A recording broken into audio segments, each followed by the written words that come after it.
Hello viewers and welcome to Healthy Lifestyle channel.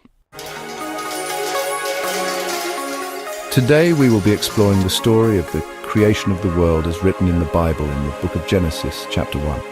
Kindly subscribe, like and comment as we proceed. In the beginning, God created the heavens and the earth. The earth was formless and void. There was darkness over the surface of the deep of the earth, and the Spirit of God was hovering over the waters. Imagine total darkness, nothingness, silence. Then suddenly God said, "Let there be light." And there was light. Boom! Light explodes across the universe, separating day from night. This was the birth of order, the first beat in the rhythm of time. And God looked at the light and said, "It was good." On day 2 and 3, God said, "Let there be a vault between the waters to separate water from water." So God made the vault and separated the water under the vault from the water above it. And it was so. God called the vault sky. And there was evening and there was morning. And God said, "Let the water under the sky be gathered to one place, and let dry ground appear." And it was so. God called the dry ground land, and the gathered waters he called seas, and God saw that it was good. Then God said, "Let the land produce vegetation, seed-bearing plants and trees on the land that bear fruit with seed in it, according to their various kinds." And it was so. The land produced vegetation, plants bearing seed according to their kinds, and trees bearing fruit with seed in it according to their kinds. And God saw that it was good. God shaped the sky. He created the atmosphere, clouds and air. He divided the waters, placing the heavens above and the waters below.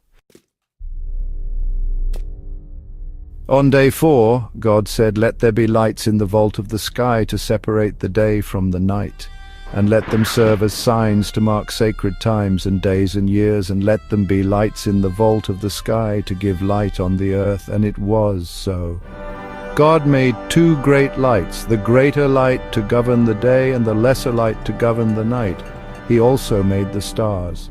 God set them in the vault of the sky to give light on the earth, to govern the day and the night, and to separate light from darkness. And God saw that it was good.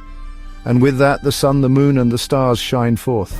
But they're not just lights, they're markers of time, days, seasons, years. In other words, purpose. From chaos came not just order, but intention. Day 5, God said, "Let the water teem with living creatures, and let birds fly above the earth across the vault of the sky."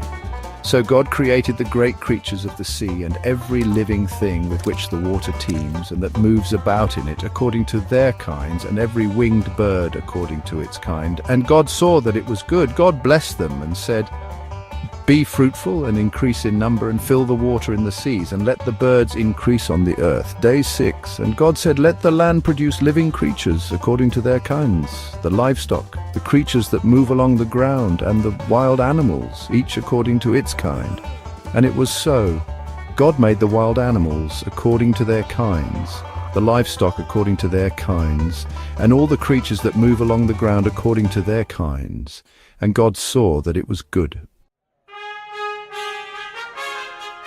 God says, "Let us make man in our image, in our likeness." And so he creates man, not just as creatures, but he molded man out of dust, and also as reflections of himself. He gives them dominion, responsibility, creativity, and relationship. He blesses them and says, "Be fruitful and multiply, fill the earth and take care of it." We weren't an accident. We were made on purpose, with a purpose.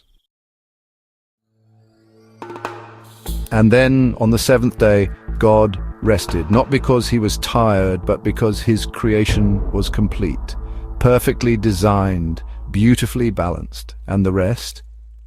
It was a celebration, a divine pause to enjoy the beauty of what had been made.